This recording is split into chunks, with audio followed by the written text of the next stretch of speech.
Assalamualaikum warahmatullahi wabarakatuh. Selamat datang kembali di channel cerita horor dan history.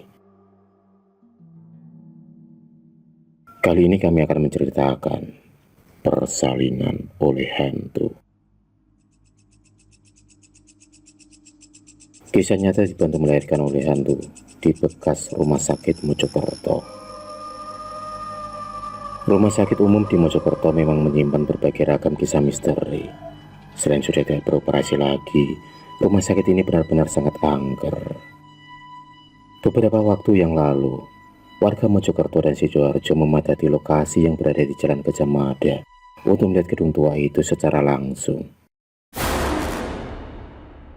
Aksi ini menyusul kabar adanya tim medis dunia lain yang menolong proses persalinan seorang ibu dari Dawar Blandong. Namun siapakah sosok ibu yang dimaksud? Tidak ada seorang pun yang mengetahuinya. Dan yang pasti, kota Mojokerto digegerkan kabar keangkeran rumah sakit yang sudah lama kosong itu. Gedung yang lusuh dan tidak terterus itu menjadi terlantar dan tampak menyeramkan meski berada di tengah kota. Katanya, ada orang melahirkan di sini. Padahal rumah sakit ini kan sudah kosong sejak lama. Kisah persalinan yang dibantu oleh hantu kini menyebar luas dan dipercaya kisah ini benar-benar nyata.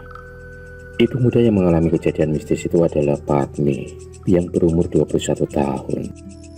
Dia warga dusun Surukidul, Kecamatan Dawar, Blandong, Kabupaten Mojokerto. Suroso, 23 tahun, sang suami tak menduga kalau yang menolong persalinan bagi mereka adalah sosok hantu perawat dan dokter. Menurut keterangan orang tua Padmi, kejadian itu benar adanya dan sama sekali tidak terduga.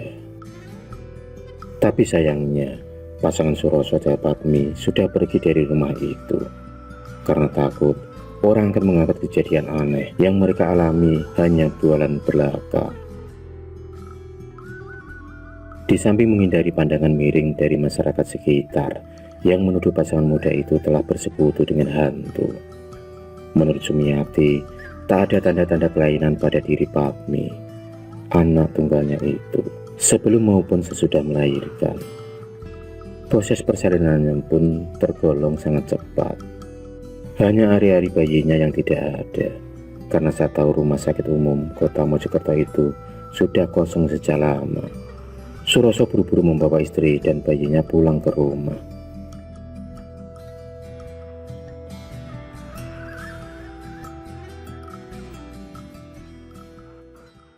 Diceritakan pada hari Kamis 4 April 2013 malam, sekitar pukul 18.00, Padmi mengalami sakit pada perutnya dan seakan mau buang air besar.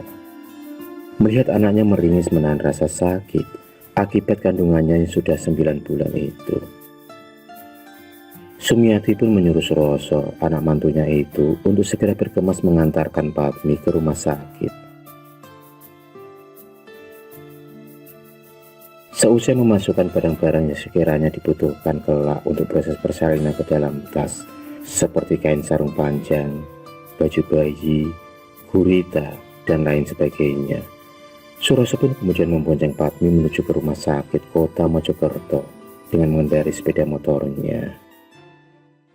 Di desa Kupang di bawah sana sebenarnya ada bidan, tapi kami tidak mampu untuk membayarnya.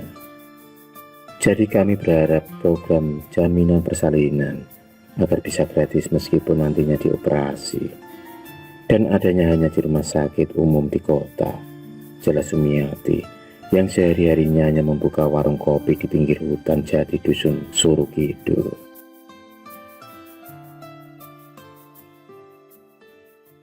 Saat itu selepas pukul 19.30, pasangan Suroso dan Padmi tiba di pelataran rumah sakit umum daerah RSUD Dr. Wahidin Sudirohusodo, kota Mojokerto. Setelah memarkirkan kendaraannya, Suroso kemudian menuntun tangan istrinya yang masih merintih menahan sakit pada perutnya karena ingin melahirkan. Mereka berdua pun berjalan menuju ke ruang UGD di sisi sebelah kanan rumah sakit tersebut. Dalam ruangan itu, mereka ditemui oleh dua orang perawat perempuan berpakaian putih yang sedang berjaga. Suroso lantas menyampaikan kepada perawat itu jika istrinya seperti akan melahirkan. Suroso tetap ikut mendampingi istrinya saat dibawa ke ruangan persalinan. Namun, sesampainya di sana, hanya Padmi dan dua perawat tadi yang boleh masuk. Suroso sendiri disuruh menunggu di luar kamar persalinan.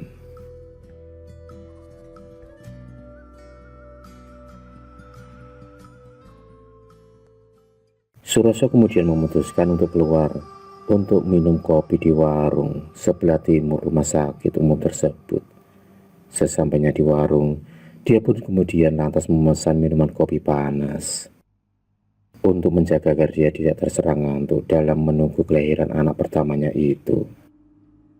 Sambil menikmati hidangan kopi panasnya, Suroso pun ditanya oleh pemilik warung, "Dari mana, Mas? Mengapa? Saya kok belum pernah melihat Mas sebelumnya?" tanya pemilik warung. "Saya dari dusun atas, Mas. Sedang menunggu istri saya yang akan melahirkan di rumah sakit," jawab Suroso. "Loh, rumah sakit yang mana, Mas?"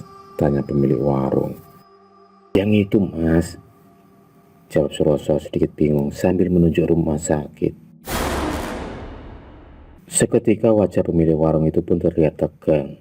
Dia lantas menyampaikan pada Suroso kalau rumah sakit umum itu sudah dikosongkan sejak pertengahan bulan Januari 2013 lalu. Sekarang pindah di daerah Jalan Prajurit Kulon dan bukan di Jalan Gajah Mada ini lagi. Sontak saja Suroso cepat-cepat membayar minumannya. Lantas setengah berlari masuk ke dalam rumah sakit tersebut. Saat melintasi koridor yang tadi dilaluinya bersama perawat yang membawa Padmi di ruang persalinan, keadaan jalannya sekarang beda. Tampak gelap dan hanya satu cahaya lampu yang terlihat di ujung koridor rumah sakit tersebut. Sesampainya Suroso di ruang persalinan di mana Padmi berada, sebelum membuka pintu, matanya sempat sekilas melirik pada tulisan di atas ruangan tersebut. Dan saat dibaca ternyata tulisan tersebut, "Kamar mayat."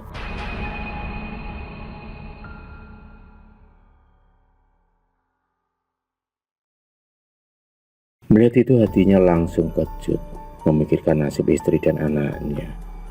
Tanpa mengetuk seketika, dibuka pintu ruangan tersebut dan mendapati Padmi tertidur memeluk seorang bayi laki-laki.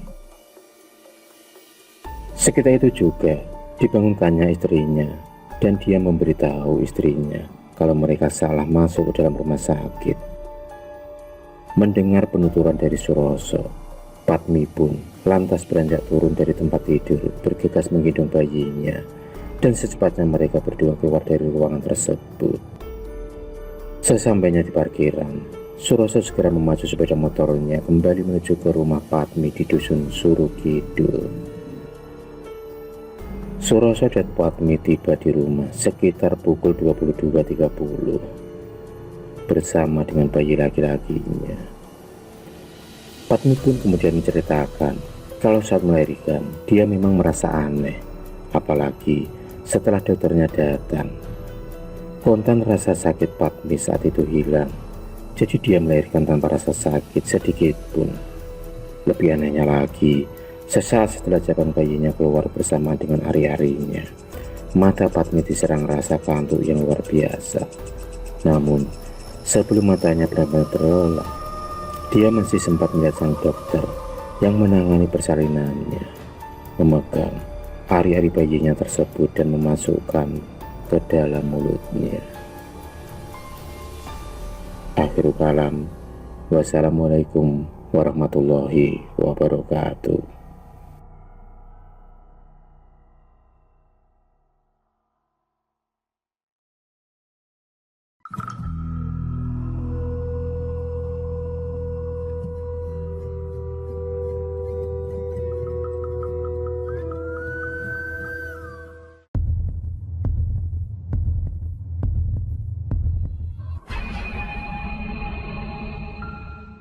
kasih sudah menonton video cerita bergambar ini.